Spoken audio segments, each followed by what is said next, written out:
जय हिंद स्टूडेंट्स, आज हम लोग 12th क्लास का फिजिक्स के अंतर्गत चैप्टर नंबर 10 का लेक्चर नंबर 21 देखेंगे। ठीक है, किरण प्रकाश की के अंतर्गत। ठीक है, इसमें देखेंगे प्रकाश का व्यतिकरण और विवर्तन में अंतर क्या होता है वो चीज। ठीक है, पहले देखेंगे तेल निम्न अभिदृश्य, इसको बोलते हैं ऑयल इमर्जन ऑब्जेक्टिव, सूक्ष्मदर्शी का अभिदृश्य, जिसमें अभिदृश्य लेंस वस्तु के मध्य तेल भरा रहता है। ठीक है, उसको हम क्या कहेंगे, उसे तेल निम्न अभिदृश्य कहेंगे। ठीक है, सूक्ष्मदर्शी का अभिदृश्यक क लगा दीजिएगा यहाँ पे। ठीक है, अब देखेंगे प्रकाश का व्यतिकरण और विवर्तन में अंतर। व्यतिकरण विवर्तन में अंतर क्या होता है वो चीज हम देखेंगे। ठीक है, व्यतिकरण को बोलते हैं इंटरफेरेंस, विवर्तन को बोलते हैं डिफ्रैक्शन। इसको बोलते हैं इंटरफेरेंस।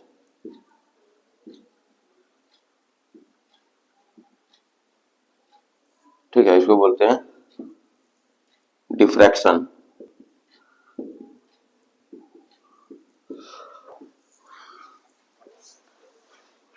ठीक, देखिए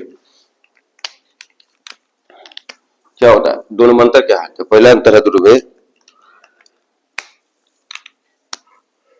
व्यतिकरण का कारण दो अलग अलग कला संबद्ध स्रोतों से उत्पन्न दो तरंगों का आपस में अध्यारोपण है। दो अलग अलग कला स्रोत से जो दो तरंगे उत्पन्न होंगी वो अध्यारोपित होंगी, दोनों जब मिलेंगी तो क्या उत्पन्न होगा, व्यतिकरण उत्पन्न होगा। ठीक है, यहाँ पर विवर्तन के कारण है एक ही तरंगाग्र के दो अलग अलग बिंदुओं से उत्पन्न होना।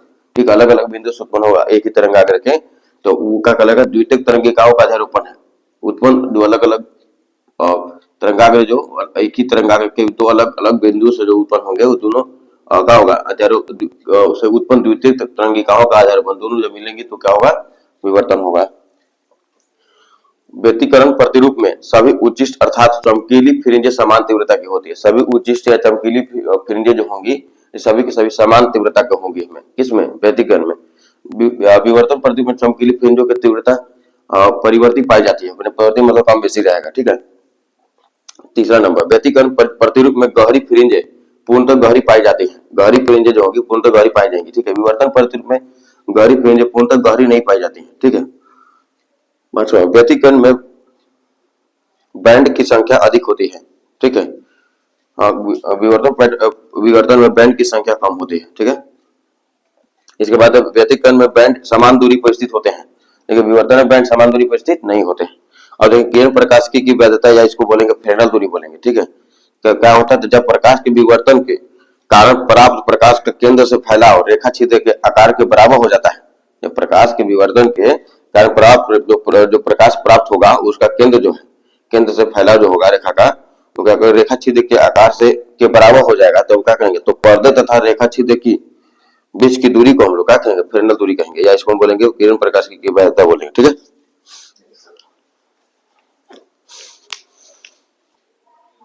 देखिए एकल रेखा छिद्र के विवर्तन प्रतिरूप में द्वितीयक उच्चिष्ट तथा निम्निष्ट पाए जाते हैं। द्वितीयक उच्चिष्ट और निम्निष्ट पाया जाता है जो केंद्रीय उच्चिष्ट को घेरे रहते हैं। केंद्रीय उच्चिष्ट को जब घेरे रहेगा, ठीक है, देख सकते हैं ये वाला केंद्रीय उच्चिष्ट को घेरा हुआ है। अच्छा, जो केंद्रीय उच्चिष्ट को घेरे रहते हैं पर्दे एस पर, पर्दा है ये,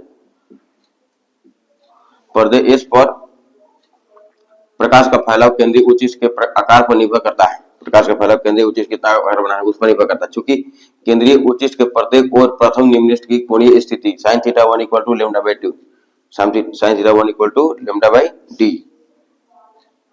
ठीक है, यदि θ1 बहुत छोटा हो तो sin θ1 का वैल्यू क्या हो जाएगा, θ1 हो जाएगा। ठीक है, तो इसको sin θ1 हटाकर θ1 लगा देंगे λ/d। ठीक है, और इस केंद्रीय उच्चिष्ट को अर्धकोणीय चौड़ाई के नाम से जानते हैं। इसको क्या कहेंगे, अर्धकोणीय चौड़ाई कहेंगे। क्या कहेंगे इसको हम लोग, अर्धकोणीय चौड़ाई। इसको समीकरण एक डाल सकते हैं इसका नाम है अर्धकोणीय चौड़ाई।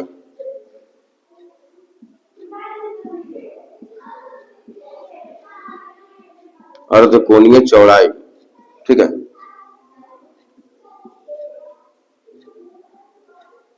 अच्छा इस पर्दे, अच्छा डी पर्दे तथा रेखा छिद्र के बीच की दूरी है। कैपिटल डी पर्दा और रेखा छिद्र के बीच की दूरी है। तो केंद्रीय उच्चिष्ट का रेखीय विस्तार क्या होगा, y1 = dθ1, y1 = क्या हो जाएगा, dθ1, लोग गुना करेंगे आ जाएगा ये। ठीक है, और d θ1 इक्वल टू जब जस्ट जाने λ/d हटा के लगा देंगे, θ1 λ/d हटा के लगा देंगे। जब d बराबर zf, जब ये जो दूरी है पर्दा के बीच की दूरी, छिद्र के बीच की दूरी zf अगर फ्रेनेल दूरी के बराबर है तो y1 = क्या हो जाएगा, y1 =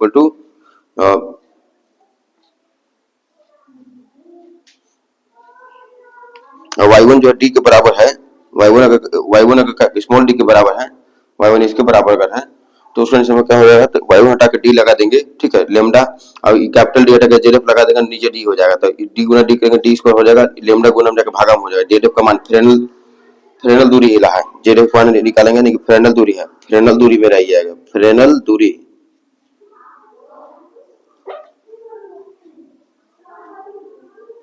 ठीक है। अच्छा, इस प्रकार फ्रेनल दूरी जेड एफ की निर्भरता, Z F proportional to 1 by lambda प्रकाश के तरंग दैर्ध्य पर निर्भर करता है, और Z F proportional to D square यानी कि छेदक के आकार पर निर्भर करता है, छेदक का आकार कैसा होगा उस पर निर्भर करता है फ्रेनल दूरी, ठीक है।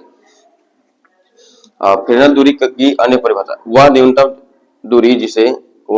दूरी जिसे प्रकाश सरल पथ से सार्थक विचलन से पूर्व चलता है, उसको हम क्या कहेंगे, फ्रेनल दूरी कहेंगे। यदि या तो पॉइंट बनाकर आप लिख सकते हैं नीचे से, यदि सिलिंडर का आकार या द्वार का आकार बड़ा है तो विवर्तन के कारण प्रकाश का फैलाव अधिक होगा, ठीक है, अगर बड़ा है तो विवर्तन का प्रकाश का फैलाव कैसे होगा, अधिक होगा। परंतु यदि कम तरंग लंबाई का प्रकाश प्रयोग किया जाए तब अधिक दूरी चलने के बाद प्रकाश में फैलाव होगा, प्रकाश में फैलाव होगा, अधिक दूरी चलने के बाद वहां उस कंडीशन में प्रकाश फैला होगा, इसको हम क्या कहेंगे, इसीलिए इसको हम क्या कहेंगे, किरण प्रकाशिकी का चीज है, वैध है। हेडिंग में डालते हैं किरण प्रकाशिकी की वैधता, ठीक है। अच्छा, प्रकाश का ध्रुवण या ध्रुवीकरण हम लोग नेक्स्ट क्लास में देखेंगे। थैंक्स फॉर वॉचिंग, जय हिंद।